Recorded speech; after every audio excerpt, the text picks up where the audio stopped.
Welcome back to the White Gray Black Weekly Manga Podcast. My name is Bruce, the producer of the White Gray Black YouTube channel. With me again this week is Gautam.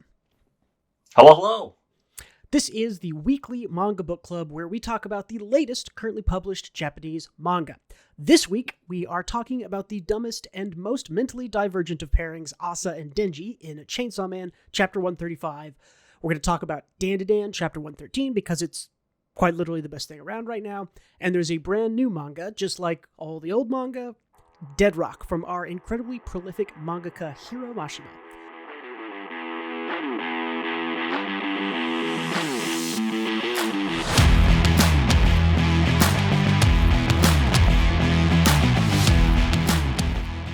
Let's jump right in to Chainsaw Man because this has got people talking. Because this is a funny chapter that... Yeah, it was a hilarious chapter. Yeah. That drove a lot of stuff forward. First of all, it starts with this incredibly funny reaction to what's on TV. The TV report is, oh, here's this guy coming forward claiming to be Chainsaw Man who has all these honorable reasons for being Chainsaw Man and defending people, and Asa pretty immediately is like, no, she literally says there's no way this stand-up guy is Chainsaw Man. Yeah. She knows that Chainsaw Man is a fucking moron. Yes. I love that. I mean, it was only 10 or so chapters ago that she asked why he does what he does, and he was like, I do it for sex. So... Yeah, she says it here. It's like Chainsaw Man is stupid and crude and simple-minded. And then she blushes and says, but he saved my life multiple times. And that's kind of that's what's got people talking here, I think, is, I guess the ASA Denji pairing, the OTP, the shippers, they have a name, and is it I have no idea. Okay, usually just mash the two names up. Okay. That's a terrible name. It's like Ash. Well, I mean, because usually when you do shipping things, right? It's like you just mash the two names together, and that's the name of the ship. I can't remember what this one is. It's like Asa G or Asa or something. I want no part of that name. They both sound pretty bad. But anyways, here we've got Yoru saying, how could you fall in love with Chainsaw Man of all people? And she instantly turns into a tsundere and says, I have not. It's not like I like him. It's just he saved me over and over again. Blushes, looks at the floor, literally. I love Asa as our protagonist for part 2. I think it's impressive that Fujimoto wrote her to be as cringe as she is. She's just great. I think super relatable in a lot of ways too. Yeah, for sure. She very much captures the awkward sort of high school age where you've kind of been awkward maybe through middle school, early high school, and now you realize you are still awkward, but you're also self-aware enough to know that you're awkward. Asa, I think, strikes me as someone who's I know I'm a fuck up. I know that I killed that chicken in chapter 1 and that was pretty awful. I know that I shouldn't be in love with Chainsaw Man. I shouldn't like him or whatever. She's self-aware enough, but also a lonely person too, right. Just wants to be liked in general. Yeah. It's very high school mentality as well, where it's, she knows her disposition and predilections and all that stuff and her faults, but she also judges people around her super heavily. Mm-hmm. It is, I think she is such a flawed character where she's super judgy, but also it gets in the way of her friendships and romantic life, but she can't really do anything about it, or she doesn't know a solution to it. I think that is such good writing. Yeah. I think she's a great character. It's also the kind of childish judgment she's passing on people, right? It isn't this old person, oh, they're a criminal. She's very oh, you're, you said you liked sex and that's awkward and I judge you for that. Yeah. She's great. I think I think the thing that really makes Asa a good character in Chainsaw Man as a whole is how she plays against Denji, because they are very similar and also very different. They're similar in that they're both fucking weirdos. Yes. But I think Asa is intelligent and Denji's not. But she has her own set of problems, right? She has her own separate set of, like, a ton of issues. Yeah. And Denji has his own separate set of a ton of issues. Well, and I think that they both... Yeah. I think that they both are kind of driven by the same sort of need or want for acceptance, and they both want to fit in. They both want to be well liked. Like Chainsaw Man, especially at the end of part 1, right, where he's like watching on TV and sees that people love him. That's like a pivotal moment to Denji, and we've seen all throughout part 2 now that he is sort of very desperate to hang on to being worshipped, to being a superhero, to being a hero, to being sort of a positive influence. And we are now seeing that kind of being taken away from him. And I think what we're going to see, because Asa and Denji are similar in that regards, and maybe we'll get to it at the end of the chapter. At the end of the chapter, I think we'll see that Asa is going to also experience what that is like, and then there's going to be more tension between the two, which is tension makes for a good and exciting story. Yeah, agreed. And if you think about it, like Asa and the War Devil get stronger the more they fight devils, like she is doing in this chapter, as it's revealed. Because as devils fear them more, their power increases, right? Right, yeah, which is exactly why Chainsaw Man is powerful. So, what do you think about the black Chainsaw Man versus the red Chainsaw Man?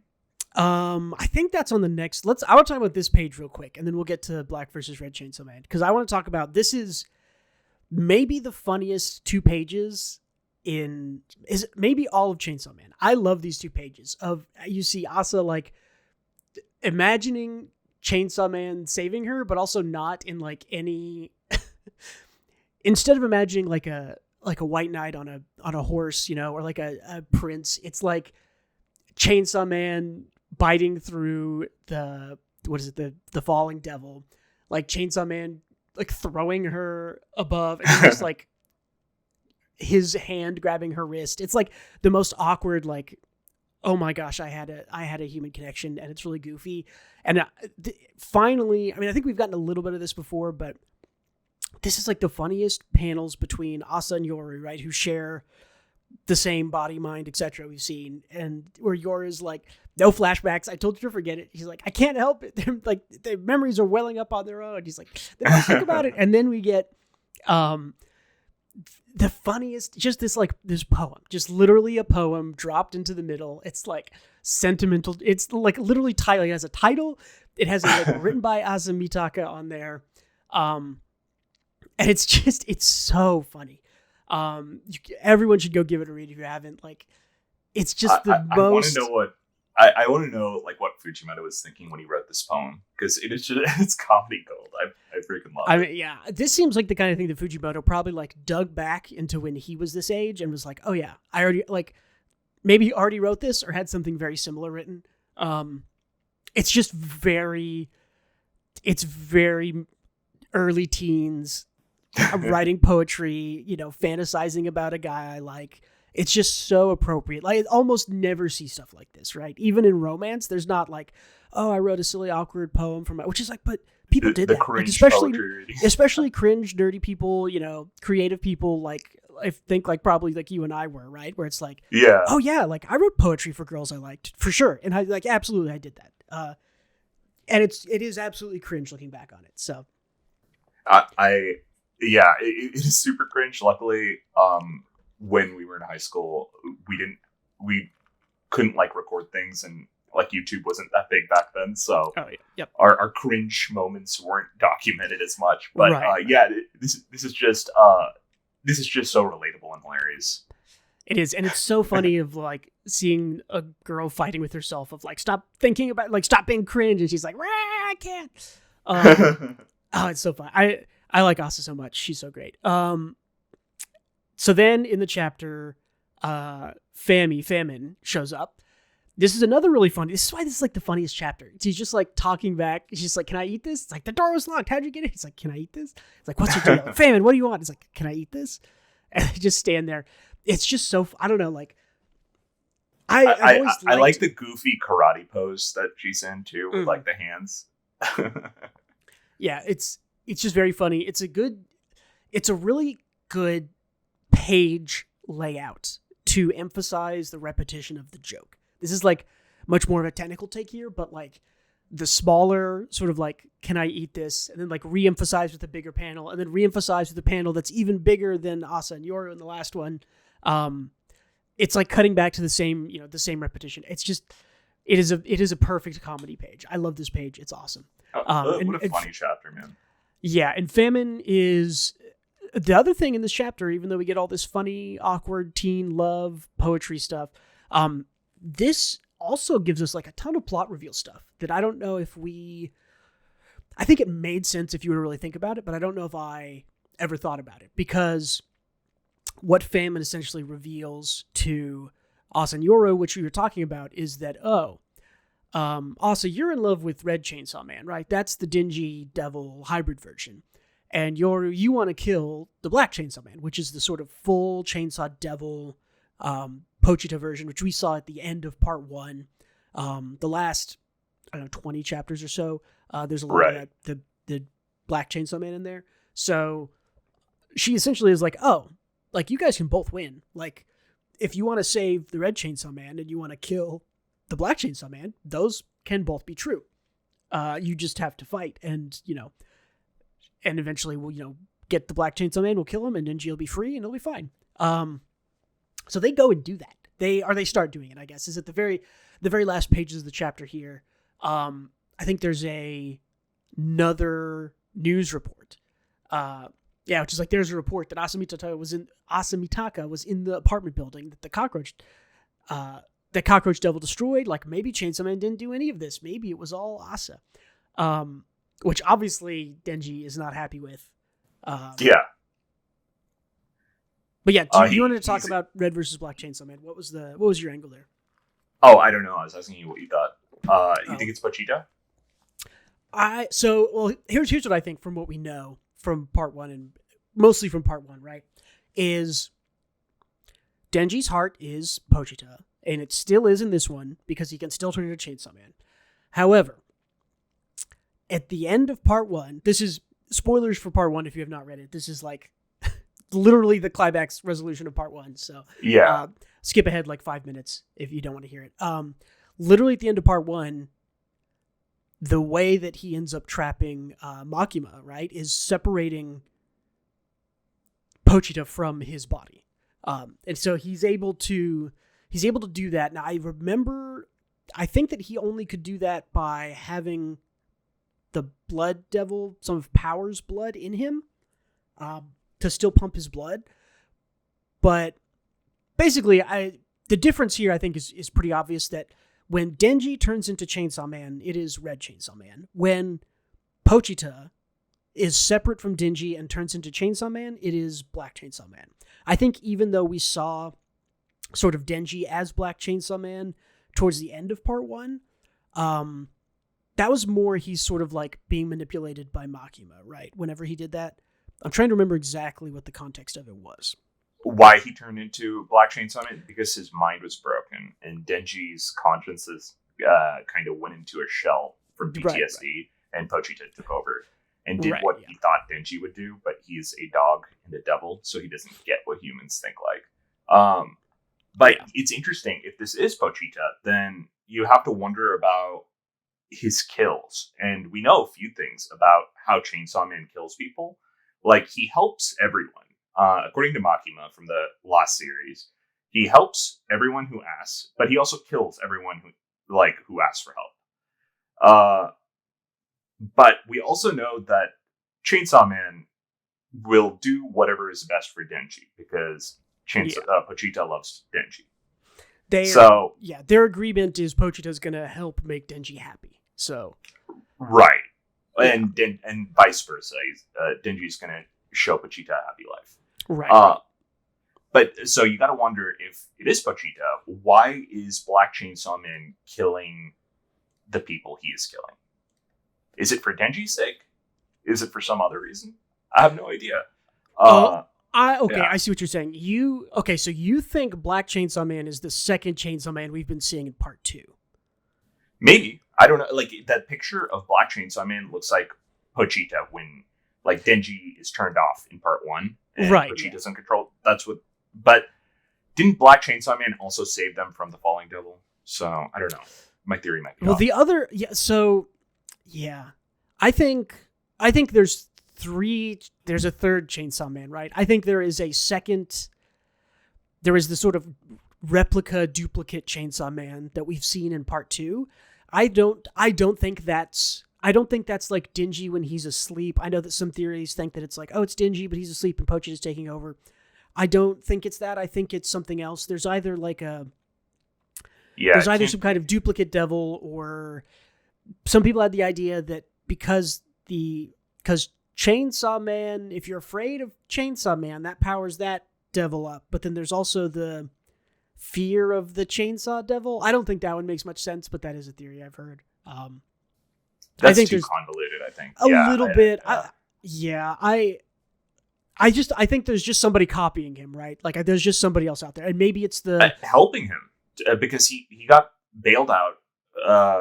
Asa and Chainsaw Man got bailed out by fake Sawman from the Falling Devil's little void spot. And someone gave Denji blood to rev him back up.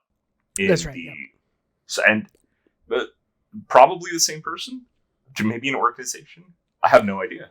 Yeah, that's kind of the last remaining mystery. I think we're probably going to get into that. I would think soon, hopefully. In my mind, that's a second. That's not Denji. That's not Pochita. That's something else, because I don't think. Yeah. It doesn't make sense, like you were saying. It doesn't make sense for Pochita to be that second Chainsaw Man if they gave him blood and they saved him from the Falling Devil. It makes more sense that that's some other entity. I don't know what they're about. It hasn't explained it, but it's an interesting mystery, and mystery is a great way to keep people invested in reading. So I'm here for it. Yeah. Either way, good job. Yeah. What's your take? Let's talk about the thing people want to hear us talk about. What?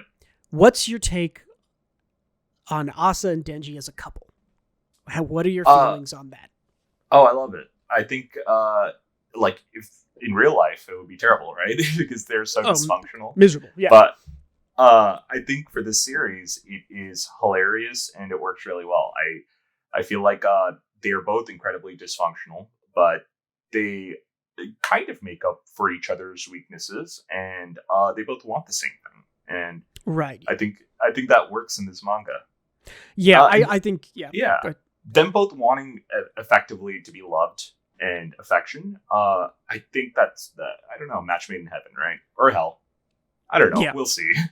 For sure. No, I mean, I think you've hit the nail on the head, which is that narratively, Asa and Denji make sense as a couple because they both are looking for the same thing, right? I mean, Denji, all throughout part 1, starting even at the very beginning where he's just like, I want to touch boobs, and then he touches them, and it's like, it's not all I thought it was going to be.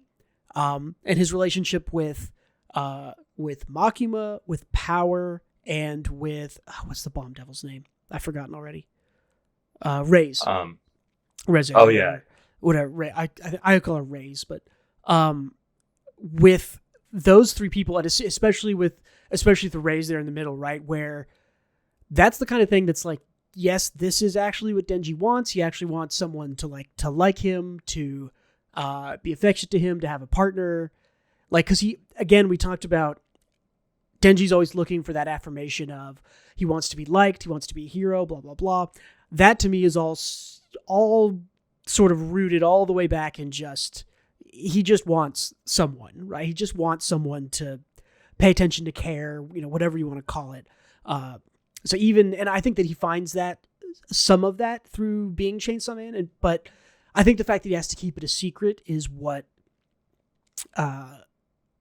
kind of keeps him from being completely fulfilled by that. I mean, there could be other obvious kind of deep reasons of why does being famous not fulfill you completely, right? Ask any actor, ask any YouTuber, ask any Twitch streamer, right? Like none of them are completely fulfilled just by the number going up. So it's fleeting, right? The dude is he's just taking a hit every now and then. He had what he wanted in Chainsaw Man 1. He had a family, which was Power and Aki, but Makima destroyed that and crushed it to smithereens. And now he's back to having nothing, and he is in a depression spiral. A little bit, yeah. He does have what's her name, Makima Reborn girl. Yeah, his sister. Why am I forgetting? I know, also forgetting her name. Too many names.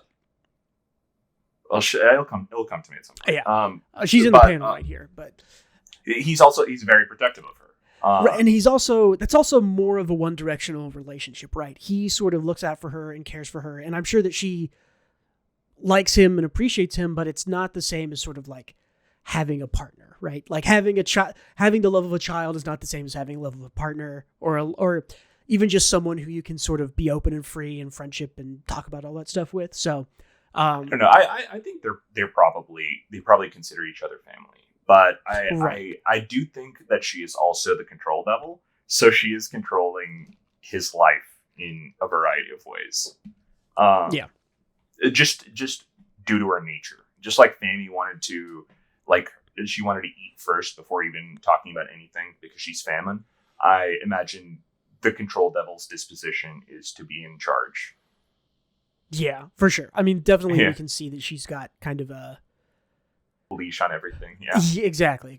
But anyway, so I think that ASA has the same sort of from a different path. She has arrived at the same sort of I need someone to talk to about all this stuff. I want someone to connect with. I think that not only the fact that Chainsaw Man has like saved her, but I think the fact that Chainsaw Man kind of knows who she is and exists in the same realm as her and is maybe seen as more of a, maybe seen as like an equal, you could say. Right. Whereas, Asa and Yoru are a hybrid. Mm-hmm. And so it's one of those like, okay, well, no one's going to understand what it means for me to be a hybrid with the War Devil unless they're also a hybrid like Denji is. So right. I think that's sort of, they're both on kind of equal grounds from being hybrid devils. They both kind of have this loneliness that they desire, the acceptance of others. Denji, gets it from being Chainsaw Man and being, praised and talked about on TV and saving people. Asa hasn't really had that, which is why I think the end of this chapter is really interesting, because I think she's going to get a taste of this sort of, Asa Mitaka is our hero. What if she's the hero? What if it's not Chainsaw Man? Instead of sort of Fujimoto, instead of giving us, well, here's how Denji becomes, self-actualized or whatever, right? By being Chainsaw Man and saving people and being lauded for that and finding, a family again. Fujimoto sets it up where, in order for Asa to get that sort of praise and attention that maybe she wants, she's taking it away from Denji, which is where this tension is going to come from in the future for sure. So, but that being said, I think that this leads to them both, realizing that it's not all about the sort of praise and publicity, and there's obviously more, but we'll have to see exactly where it goes from there. Maybe it ends in depression, like part 1. Who knows? Yeah, I mean, part 1 was melancholy ending. It wasn't all bad, but it was definitely... It was kind of all bad. It was bad for everyone, but it was, well, I don't know. Denji got the best ending of anyone, right? Because everybody else was dead. I think pretty much. I think he got the worst ending. That's like his nightmare, right? I think, like being dead is probably preferable to him than losing everything he loved. But I mean, he did. Brutal ending.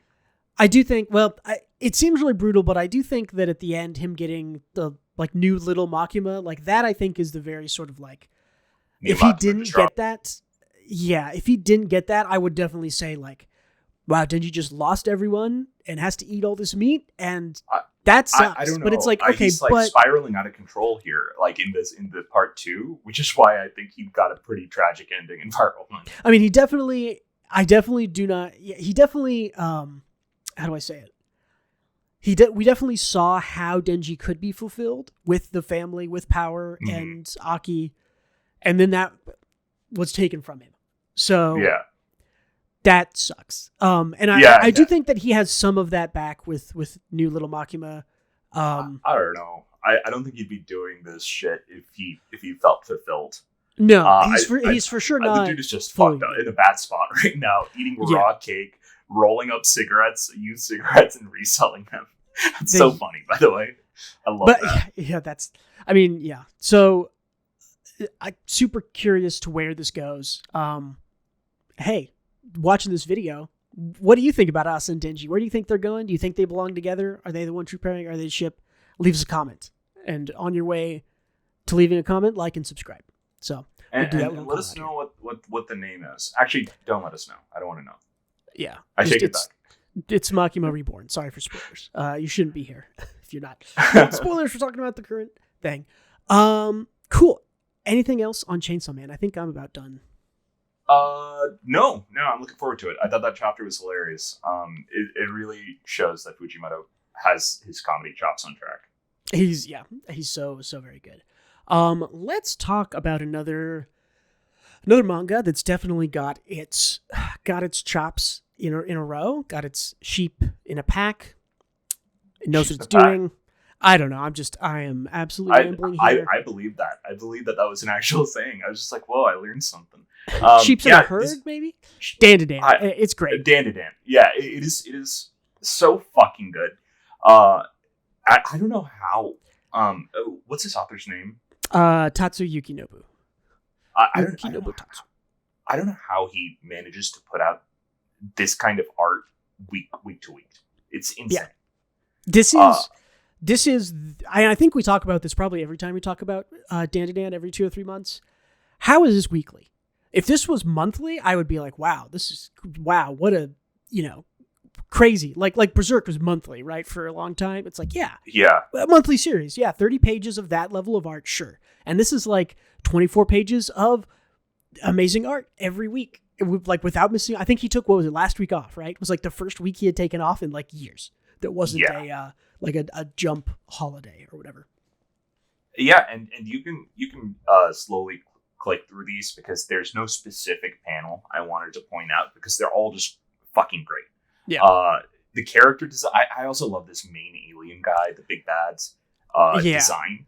It is so freaking cool because and we said this like a while ago. He is the typical gray alien, but with like this Egyptian theme.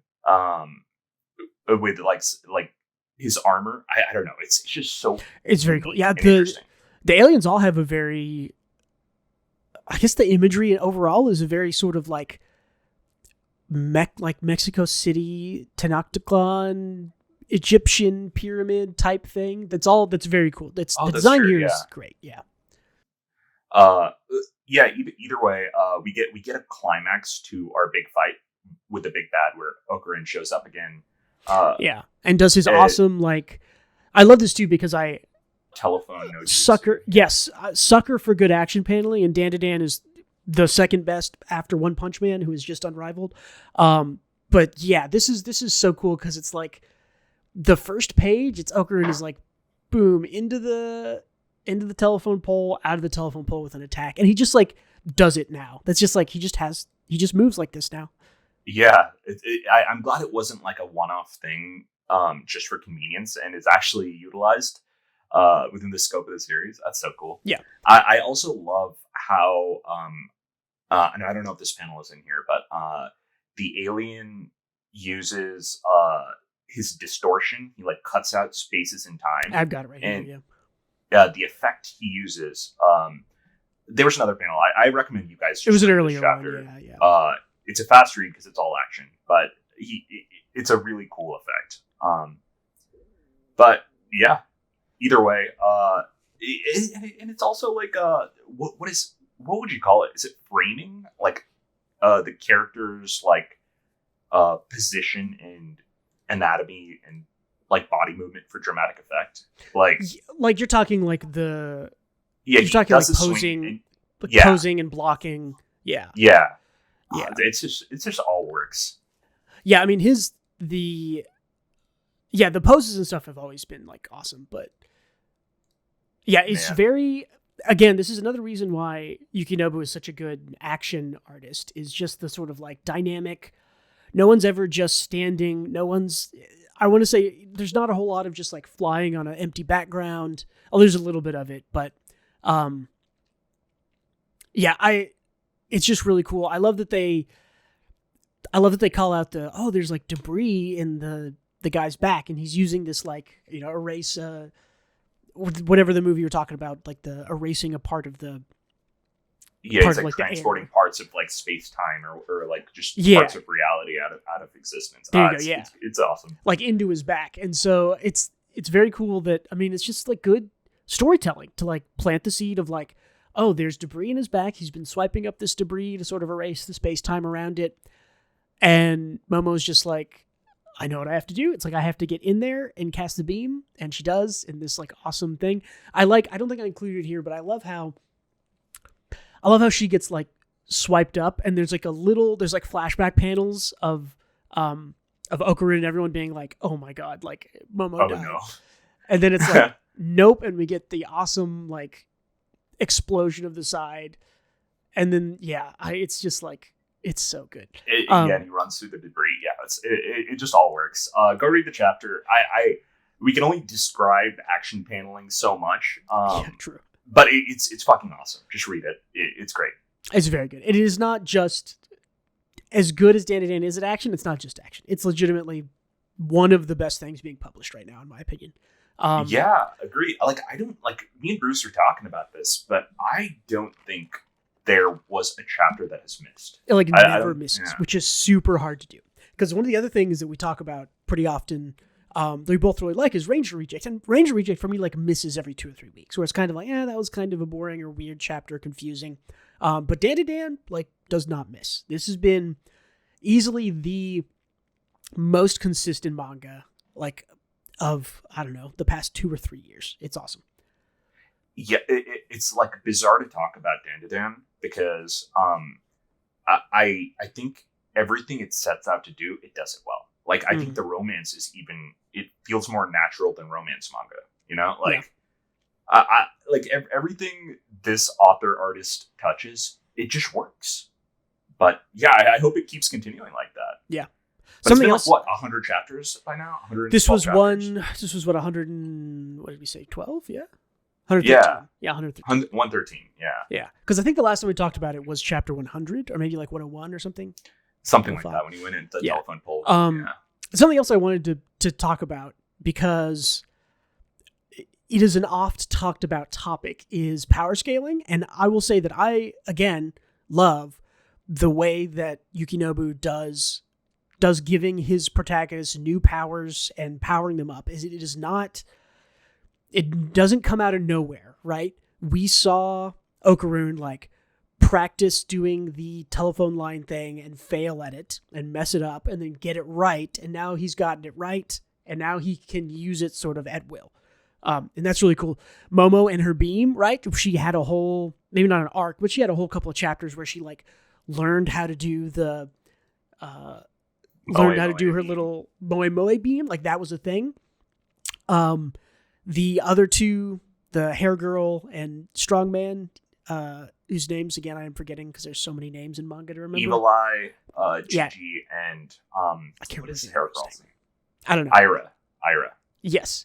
They both had to learn about this, like, or Ira had to learn about like spinning as like this was just like such a simple like, oh, in order to get through their shields you have to like spin, and it's like that's just like a cool, like, the power-ups are not like, oh, I had this power deep inside me all along and I didn't know about it. It's like they get taught something new. They have to practice and mess up at it, and then they learn how to do it, and then they learn how to excel at it. And that's how the power-ups have been every single time. And it feels, let me tell you, that feels so much better than any other type of power scaling I have ever seen. Because honestly, like, they had a whole training arc for like everyone, like pretty much everyone went and did some kind of training. Yeah. And what is the main character's name again? The guy? Okarun. Okarun. I said it earlier. My brain's just not working. But they did a training arc for him, and he has the super speed. He has the ability to use his body better, but he just like had no sense of rhythm in which to fight and utilize it.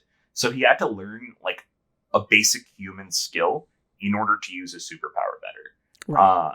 And I thought that's awesome. That's like a really cool way to do it. You know? Yeah, that's also like one of my favorite spreads of all time from DandaDan, where he's fighting like the 4 composers or whatever show up. Like that's a cool one. That was a cool one. But yeah, I mean, just like you were saying, everything that DandaDan sets out to do, it does exceptionally well.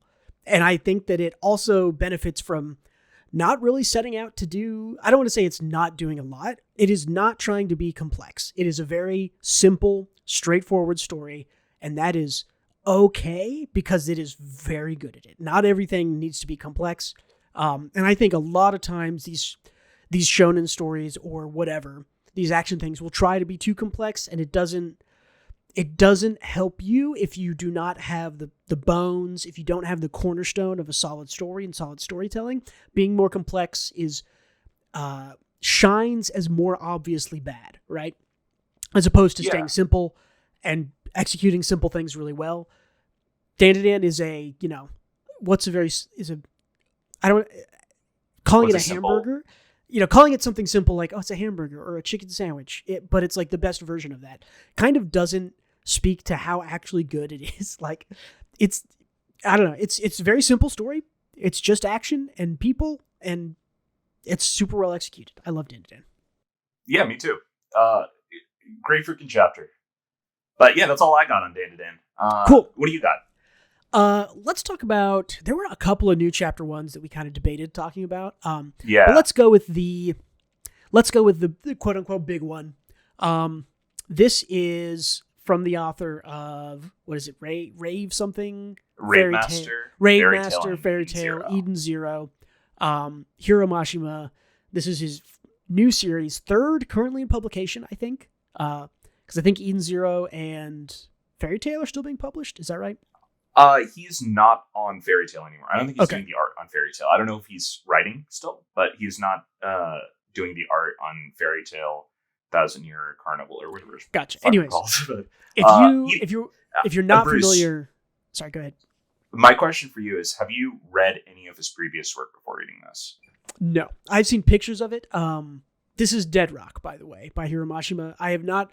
I have seen pictures of Fairy Tail. I've seen pictures of Eden Zero. I did a little bit of research before this came out. This is the way we were talking about simple storytelling.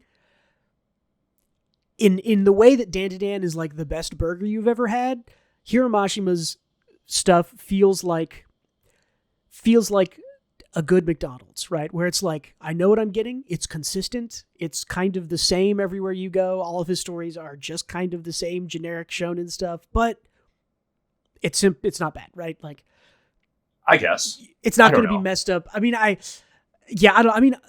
so let's talk specifically about Dead Rock then. Let me expand on that because sure. I've read all of Fairy Tail and like 30 or 40 chapters of Eden Zero, and that McDonald's analogy is pretty accurate. Like, you eat it, but you feel like shit afterwards. And it's I think the key, more what I was trying to say is that if you're getting McDonald's, it's going to be the same almost everywhere. It's kind of got that mass-produced, copied feel. It feels like that, yeah. Yeah, that's kind of who. And that doesn't necessarily mean that it's good or bad. If you like McDonald's, going to a McDonald's halfway across the country is going to be good. In the same way, if you like Eden Zero and Fairy Tail, you're probably going to like Rave Master, and you're probably going to like Dead Rock, because they're all essentially the same story. So, Rave Master was better in my opinion. I thought it actually had its comedy chops. Fairy Tail felt so generic.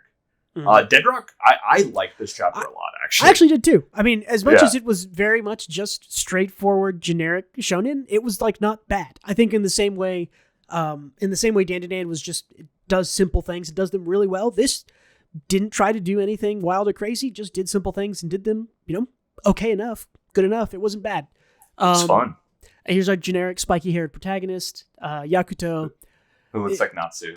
Essentially, the premise here is a bunch of people gather at a school. They take a test in chapter 1 to see who can make it past, and they'll be a part of a new.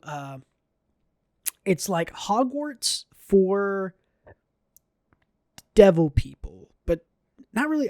Devil people is not the right word. It's like demons, demon people, kind of people with demon powers, I guess. They're all demons. It's or like demon influenced kind of power people. I think I grabbed a shot of all the sort of protagonists in a bit, but essentially they all show up to school. There's a bunch of kind of hijinks. They all go through this test. Like they get dropped in. There are these very extra. This for some reason when I save this picture today, does this remind you of anything? These like ants. It does, and I can't think of what is it. Cho'Gath? I don't know. What is it reminding me of? It's not that. It's something. It's else. reminding me of Solo Leveling. Is what it's reminding me of. But like, oh, bro, more you're right. You're like right. This is the ant from Solo Leveling. It's almost they're kind of this like a cartoony version of the Solo Leveling ants, right? Which is a ripoff of the Chimera ants design. But yeah, that's funny. It's like it does look more like the Solo Leveling ant. It's a very similar like like the pincers and the way the eyes are shaped, and it's like they're cartooned and simplified and shonened up. But anyways, I was just thinking about that when I saved it because yeah. But anyways, they fight off all these. It's like nothing. I can describe what happens in the chapter very short. A bunch of people show up to school, said there's going to be a test. They're dropped. They have to fight off the ants. That's the test. All the main characters make it through, including the MC. And at the end, they are gathered in a class together, and that's going to be their little Hogwarts class thing. And these are the sort of characters who made it through. There's like Fire Girl. Is this the guy with the sword? No, Fenrir's the guy with the sword, right? And then Orochi is, I don't know. These two guys are very generic. Like it's Sasuke, right? There's just two versions of Sasuke in this story. The two Sasukes of the group, yes. Right, yeah. They've split Sasuke into two people. There's like a Lich, and there's the God of Thunder guy who kind of seems like the best friend archetype. He was really goofy. He was maybe my favorite part of the whole thing. And this little bird thing that also made it through that we don't see very much. Something I liked about this is that, and working on the Fire Force video, which I've actually been doing the last couple of days finally, something I mentioned in that review is that it's just a lot of fun, and that's what I like about it. I think what I liked about Dead Rock was like, I got to the end of it and I was just like, yeah, I had fun reading that. Like it was just enjoyable. It's just a fun, enjoyable thing. And this is like, there's a weird bird here. It's just like a great line to throw in at the end when you're like introducing characters. So. Yeah, I love that. I liked how irreverent it was about people dying too. It was like played off as very goofy, which is kind of rare for a shonen because I don't know, they treat like character deaths like our protagonist never kills, kind of a thing. Right. But the best friend archetype accidentally like murdered people by stepping on him. Kills like 10 people. Yeah, it's like it's very death is very goofy, which I think is makes it feel more fun. Yeah, for sure. But then the part that I actually did like about it was kind of this little twist at the end. I mean, it's just chapter 1, right? So it's really more of an introduction of the things. But, instead of, you're all going to, go to school and try to be, inherit the earth or whatever, win the school, whatever thing. The main character, like, smashes his teacher's face and is just like, I'm here to kill God. It's like, and I'm not going to stay on that page for too long. It's so funny. It's like, imagine Hogwarts, but the second Harry Potter like steps into Gryffindor and she's like, by the way, I'm here to kill Dumbledore. Like that's my goal. And everyone would be like, what the hell? I think like leaving the first chapter and understanding that the main character's motivation is to kill God is just very funny. It is. It's goofy. And it's a good I talk a lot about, because there's a lot of chapter 1s we go over, especially the last couple of weeks. Leaving chapter 1, understanding what a character wants and what the story is going to be telling you about, right, is good. And I like the way this one was introduced because we don't really know what this MC is like doing here at all. We kind of don't know what his power is until like 2/3 of the way into the story, and it's like, oh, he has dragon powers, cool. When it meets all other characters, and I was fully assuming at the end, I was like, oh, okay, we've met everybody, it'll be standard school stuff. But I mean, personally, I loved the mix-up at the end where he's like, nope, I am here to kill God, and you're all going to help me. Otherwise, this would have just been like another Iruma Demon Academy. Right. Bit, Like, or literally, it's Harry Potter, or was it Blue Devil? Oh, do you know what I'm talking about? There's one that's literally like Blue Exorcist. Blue Exorcist, yeah, where it's literally, it's the exact same premise, except Blue Exorcist plays it straight, and it's just they go to school to learn how to kill demons or whatever. Right. Yeah, the little twist at the end raised this a full point or two for me. I don't know if I'm necessarily going to keep up with it, but I'll read chapter 2 and 3 and see if it stays being fun and funny. Why not? Who knows? Could be good. And that was what Fairy Tail was when it started. It was like really fun. I still think like the beginning of Fairy Tail is fun. But yeah, let's see how Mashima continues, right? Like, I don't know if this is going to get like too in the weeds or overly serious and power of friendship-y like Fairy Tail did. I think Mashima is at his best when he plays it fast and loose. Yeah, and this is also a monthly series, so you can see that it says next, to be continued in the September issue. So I don't know if his series are normally weekly or monthly or what, but I don't know. I mean, the dude is a machine. Like, he's doing, he was doing Eden Zero and Fairy Tail at the same time. Now he's doing this and Eden Zero at the same time. And he's successful. These are not. Yeah, I mean, he's not writing 3 flops at the same time. He's writing 2 very, decently popular things. And I also think it's important. We talked about this maybe a couple months ago. I do think it's important for authors to continue to create what I will call baby's first shonen, right? Not everyone is going to go back and read Bleach or Dragon Ball or Hunter x Hunter or Naruto, right? Those are all sort of, maybe not Hunter x Hunter, but most of those are sort of, they're old. They're baby's first shonen, right? They are a shonen that is the first or second thing that you read and you love it when you're 14. And people do still have to write books for that age range. Have to write manga for people who have not read manga before, right? Or there's some Japanese kid putting Hunter x Hunter in that list. Yeah, I've not consumed any of those in much detail, so just saying that there's a lot of Dragon Ball, right, is a big one of is Dragon Ball the best written thing? Like, no, not really. It has really good drawing, it has really good Toriyama's a great artist, a great panelist, a great action guy, but it's also the writing's whatever, but it's fun, and when you're 12, it's awesome, right? And the same thing I think with all of these, right, is when you're young and it's the first one you've read, it's awesome. It's Harry Potter's the same kind of thing, right? Baby's first fantasy. When you're 13 or 14, Harry Potter's what got me into anime, and you're not alone in that. Yeah. The big 3 is essentially, the big 3 is responsible for the majority of people our age getting into anime. Yeah, no doubt. I did watch Dragon Ball and Yu Yu Hakusho and all that stuff on Toonami when I was a kid. But I didn't really understand the difference between anime and cartoons until I watched Naruto and ran out of episodes, and I found out there were a bunch online. But yeah, you're right. The big 3 is for our generation was an introduction to the medium in general. I wonder what today's introduction is. What would it's Demon Slayer. Now? It's My Hero. I think My Hero is very much a baby's first anime type thing.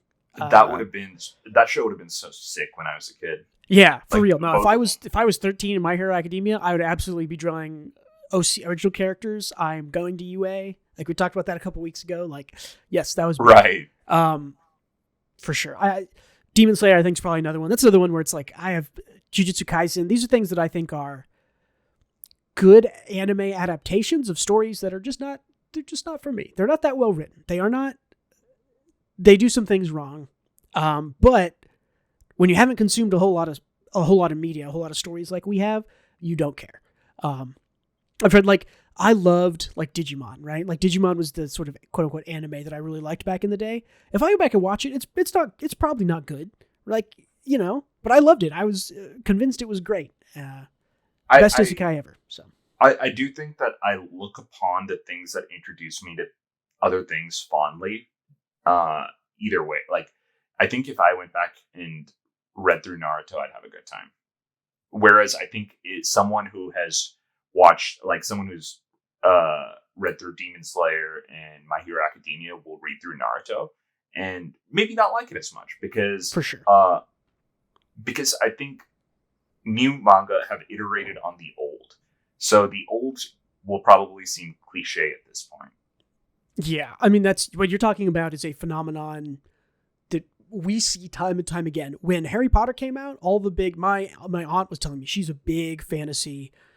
She's 60s, late 50s, early 60s now.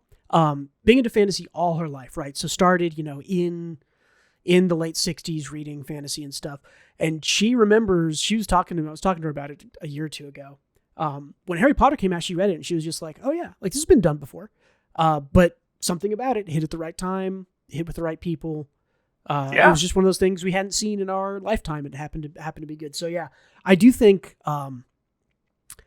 modern youngins have more access to anime than we did. So they have more choices, but I do think that whatever the latest, greatest shonen, whatever Mappa's adapting right now is probably what's getting people into anime, right? Jujutsu Kaisen, My Hero Academia, maybe even Attack on Titan was probably responsible. Attack on Titan was huge when it first came out. Oh, so, for sure. Whatever, Ufotable, or however you say it, puts out. Ufotable, yeah. Because they're so fucking good. Yeah, Demon Slayer, I think, is a big one. I think, what was the Jigo Koraku, which came out... Hell's Paradise, which came out this last season. I think a lot... I don't necessarily think that'll be an introduction, because that one's a little weirder, but people liked it. Oh, so. That one's dark. Yeah, but... have you read that manga? I read about 10 chapters of it and thought it was okay, and then I think that was like right before I started reading Oliver Asawa's stuff, so... Oh, got it. Yeah, it's pretty good. Yeah, I remember not disliking it. I thought it was interesting. Was curious about it. Cool. Anything else on manga here? On Dead Rock, on Chainsaw Man, on DandaDan? Nah, I'm good. Cool. There's just a little bit of news we'll go over here. The Shonen Jump Plus app has officially launched something called World Maker, which is a platform for users to create animation, manga, movies, and commercials through pre-made assets. I watched a little trailer for this.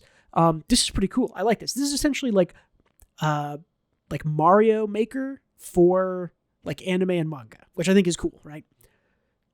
Yeah, that is cool. I'd have to see how it works because I don't even know what that means. Like there's so much that goes into it. I mean, there's a little trailer they released. I think it's only in Japan right now. I'd have to double check. But I think it's cool because I think that it teaches things that I value really highly, which is like the fundamentals of what does your page layout look like? What shape are your panels? What's, the panel flow, the characters, how is your character framed in the panel? Is it like a tutorial teaching app, or is it like no? It's here like are the assets. Do what you want with them. Right. It's sort of like here are all the assets, and we'll give you a blank page, and you can scroll through 20 different shapes of panels and put them on there, and drag and drop your characters or pose them or whatever. So it's very much kind of like a toy box. That's cool. Like a toy box built in a. I was looking mainly at the manga part, right? But hey, here's a bunch of character assets that you can pose and panel shapes and go just like make your own manga with this. And I think that's good because hopefully I think the most really successful manga are pretty good at paneling and page layouts and all that things. There's not a whole lot of people who are just really bad at it that are famous, but you do occasionally see people who don't understand why a panel's laid out the way it is, or what just have really boring layouts. And then someone like Urasawa is just like a master of it. So I think it's cool to start with that sort of give people the tools to learn the very basics without introducing something complicated like drawing art. And do I need to understand shadows? And, how am I drawing my character inside the panel? It's like, no, just drag and drop a character. It's already there inside a panel.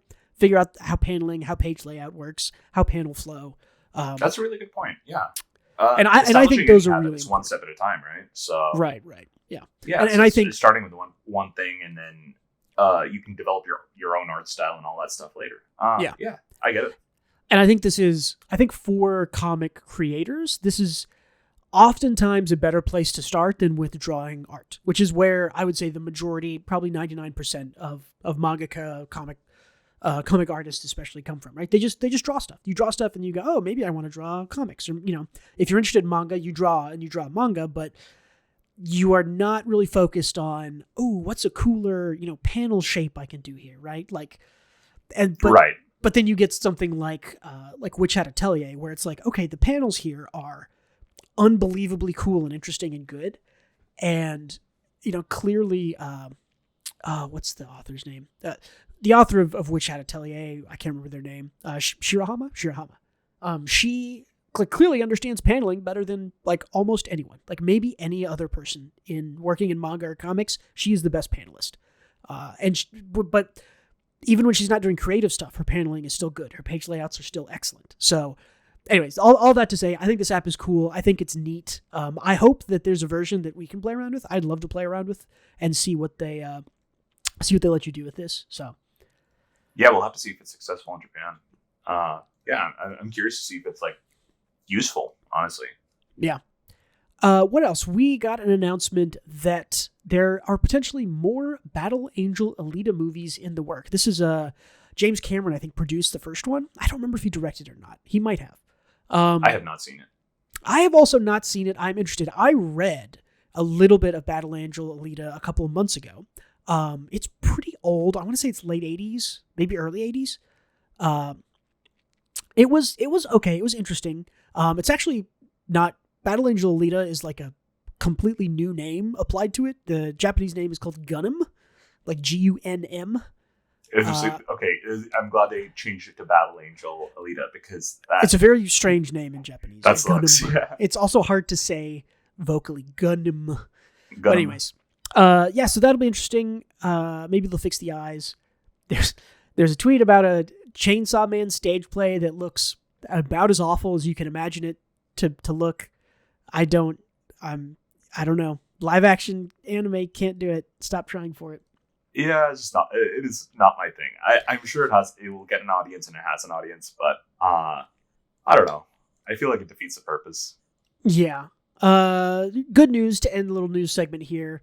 Eurocamp Season 3 announced with a different studio, but more Eurocamp, which is a great anime I think you and I both really like. I also like the soundtrack so much from both seasons of Eurocamp. So comfy. I think I have both OPs and maybe one of the endings on my shuffle that comes up every once in a while. So yeah, that's great. The first OP is jam, and it's like Jackson 5 song. Yeah. Okay, cool. That's it for the news.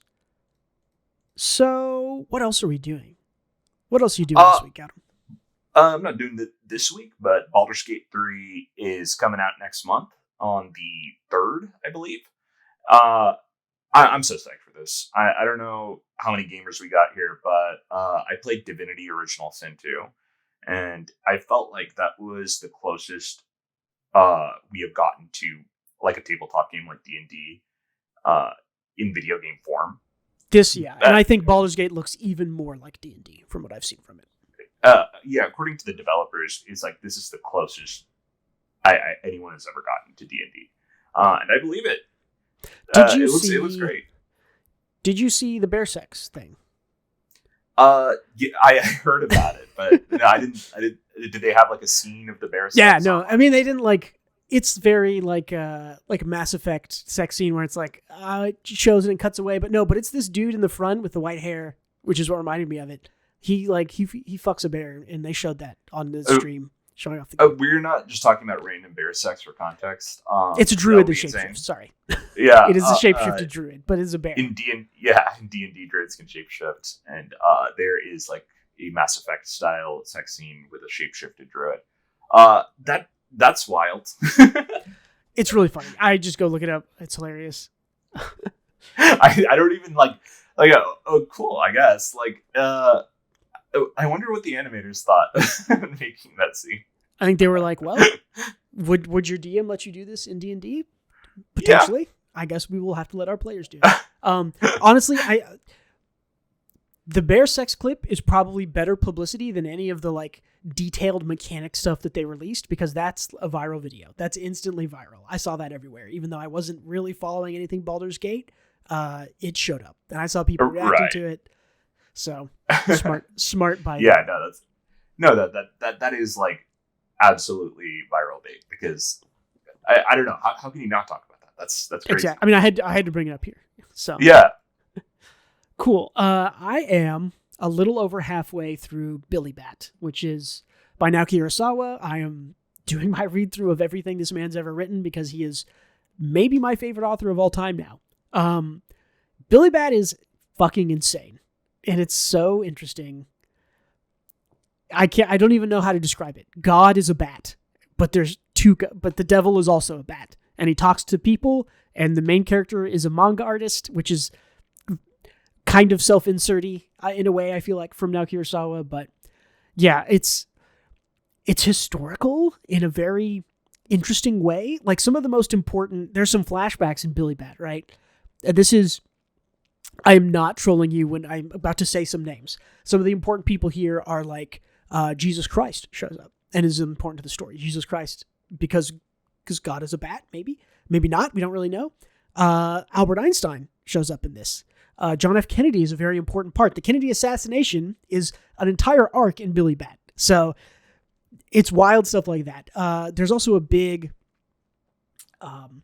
assassination thing at the intro in Japan that I think was like a real life thing where they like killed a train executive or something that allowed them to like expand trains. I don't know the exact context of it because I'm not Japanese and I haven't looked at the details of it, but yeah, as much as I would love to see Naoki Urasawa's stuff adapted into live action, I think everything he does would be a very easy live action adaptation. Monster, 20th Century Boys, Pluto maybe a little bit harder. Billy Bat is the thing I most want to see because Billy Bat is like, what's that live action / animated crossover movie with the rabbit? Who Framed Roger Rabbit? Who Framed Roger Rabbit? I want you to imagine like an HBO series where it's like Who Framed Roger Rabbit, but the animated part is this like bat character from the 40s that is very kind of like, so you're a tough guy, yeah? Like that kind of bat. And that character is God, and that character like pops out of the page and walls and talks to characters and is immensely powerful and influences the future and the past. It would be the weirdest thing, and I feel like everybody would watch it. Like one season of Billy Bat on HBO would be awesome. It would be so cool. This is my new dream for like, this is what I want to see on live action television is I want to see Billy Bat. I want it to be done kind of in the style of Who Framed Roger Rabbit with the sort of animated live action crossover, because that's kind of what, whenever you're reading it on the page, right, the human characters are drawn in the Naoki Urasawa way, which is like a little bit anime, but they're pretty realistic. And then Billy Bat looks like he does on this front page here. He's like a cartoony cartoon, and he is, I don't know. This is I think so far my favorite of Urasawa's work at the beginning. I think it just is a little bit weirder and wilder and a bit more gripping at the start. It is definitely still a slow burn, but it is not without, like I said, the Kennedy assassination is a whole arc that I have already gotten through and completed. So I don't know how you can make something like this a slow burn. This one feels like this is much faster in my opinion than the other, his other series. Because I've read about 80 chapters of it, 80 chapters would have been about a quarter of 20th Century Boys, and it's about the same length as Monster. At this point in Monster, I was kind of like, yeah, it's slow going. It was a little bit after this that I think Monster picked up, and Billy Bat, I'm all in. It's going. Can't wait to get back to Jesus Christ. Can't wait to see what Albert Einstein's up to. Can't wait to see what, who's the ancient, there's like a 15th century Japanese guy who's also very famous. Anyways, Nobunaga? Yes, Nobunaga. His character isn't in it, but his army movements and some of his underlings are in it. It's like a historical fantasy. It's like an alt history fantasy. Who Framed Roger Rabbit? It's very it's bizarre. I'm trying to think. Wouldn't I be surprised to see Reagan or Nixon maybe show up in it at some point? Like I'm trying to think of. I think we're about to be in the 1980s. It started in like late, like 45 or 48 or something, and it goes through the 60s. And I think we just time skipped where I was to the 80s. I think we're probably going to get maybe like the Challenger explosion, something like that. Like it's insane. It's weird. It's insane. I don't know how to describe it. I love it so far. I think this might end up being my favorite Urasawa work so far because it's just like it's so wild and insane. It's great. We have to put a say the line Bart clip every time you say this is your favorite Urasawa work. Yeah. Yeah. Say the line Bart. It's my favorite. 20th Century Boys is not my favorite so far, but yeah, this is. While I'm in the middle of reading it, this is my favorite. We'll see if it stays there when I'm done because the endings to his stories are always crazy, but yeah, loving it so far. Awesome, man. Cool. Well, I think that's about it for our podcast. So thank you so much for listening or watching. Don't forget to check out the YouTube channels White, Gray, Black and WGB Weekly Manga Podcast. That's this channel. If you want to listen to us audio only, we are on most of the major podcast providers. If you enjoy the podcast and want to support us, like and subscribe. It is that easy. I called for it earlier. Drop us a comment if you want to talk about things. If you really feel like supporting us and you want us to keep doing this, head on over to Patreon, patreon.com/WGBmanga. You can hear some bonus episodes for, I think, just $1. You can give us $1 a month and, hey, bonus episodes. Check me out on Twitter @WGBmanga. Yeah, and that's it. As always, thank you so much for being with us. See you later. Always come back next week. And don't forget to read more manga.